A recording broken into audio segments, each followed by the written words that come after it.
Okay, students, we're going to talk about 7.2 today.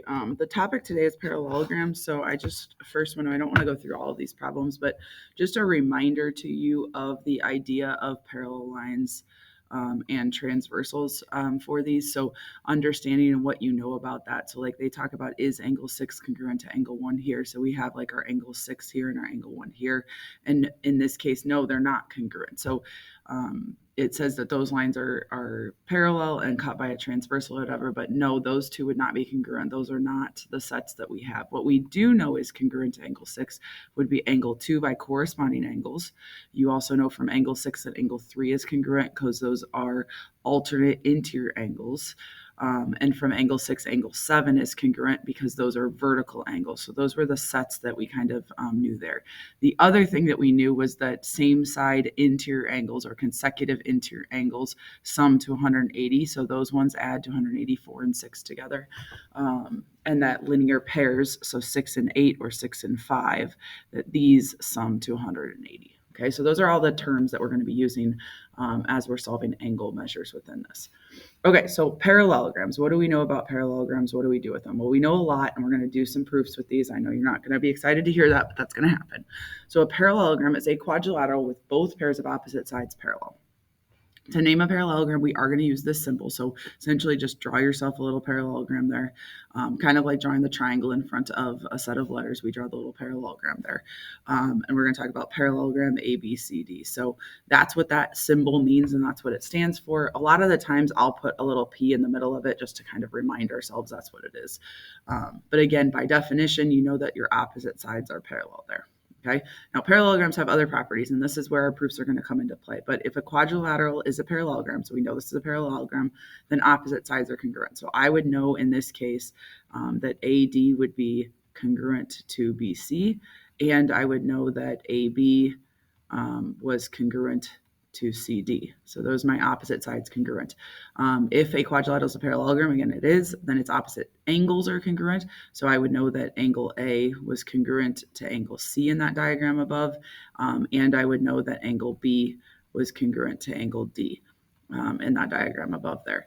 If a quadrilateral is a parallelogram, then its consecutive angles are supplementary. So this is more so just because you have parallel lines, a transversal. So if we say BC is our parallel line with AD and our transversal is CD over here, those consecutive angles, this one and this one, are going to be supplementary because those are same side interior angles. So in this case, the measure of angle C plus the measure of angle D is equal to 180, and there's three other sets of those four total that you could list for that one.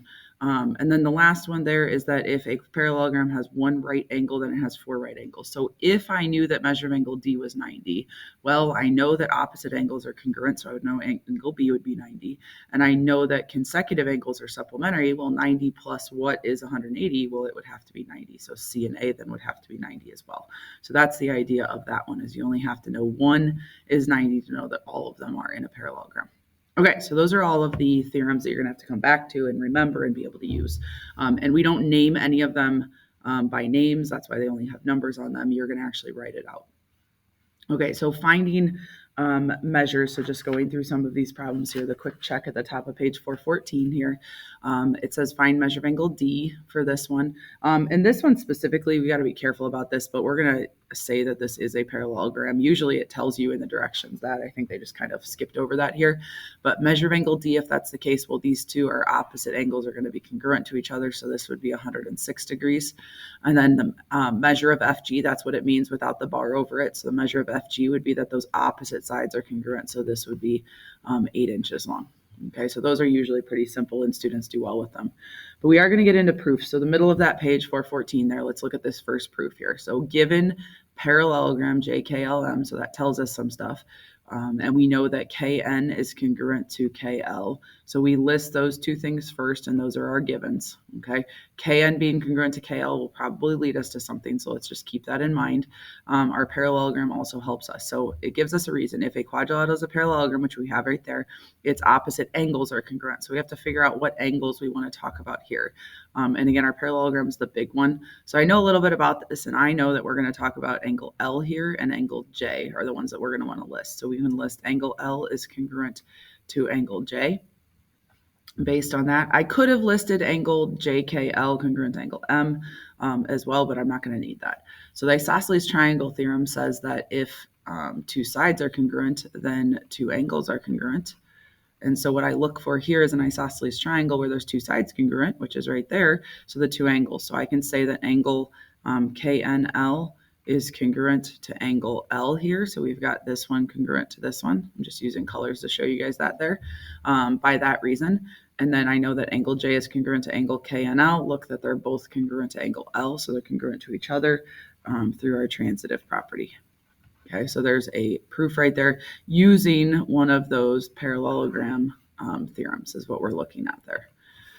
Okay, so then diagonals of a parallelogram. So what we've covered so far technically is stuff that you should have covered in middle school, but then we kind of expand upon it. So this is kind of the expansion is that you probably never talked about the diagonals, but every parallelogram, no matter how you draw your parallelogram, has certain properties about its diagonals. That's not a great parallelogram.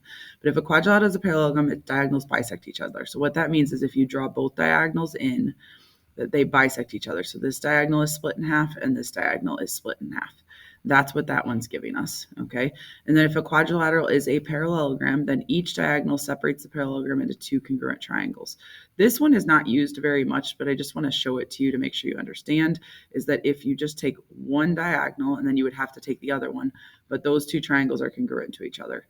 Because we know these opposite sides are congruent, and then reflexive property here, you have two triangles that are congruent to each other. So they kind of write a proof of that or a reason of that here because it's an easy one to prove.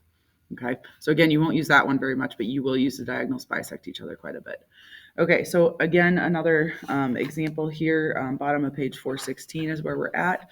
We have a quilt block. Again, that's not necessarily the big idea here, but find the area of the fabric used to make the block.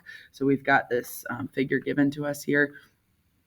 And you can go through and figure out, okay, this is a quadrilateral, but I believe it is also a square, because if I were to look at this in these coordinates, I could figure out that the slope here is y's, so 3 minus 0 over 0 minus 3 would be 3 over negative 3 or negative 1, so that's the slope of this side, and then the slope of this side over here would be 3 minus 0 over 0 minus negative 3, which would be 3 over 3, which would be 1, and those slopes are perpendicular to each other, so you get a 90-degree angle. You can go through all of the rest of them. You'd get the same idea with them, and you'd get those 90-degree angles on each one of them, and then also with them being all over 3 down 3, you have the same triangles there. So that being said, this is a square. And so to find the area of a square, it's just side length times side length. So we need to know one of these side lengths here. So if I look at it as that triangle that we've dealt with Pythagorean theorem a lot, it's a 3 by 3 by question mark.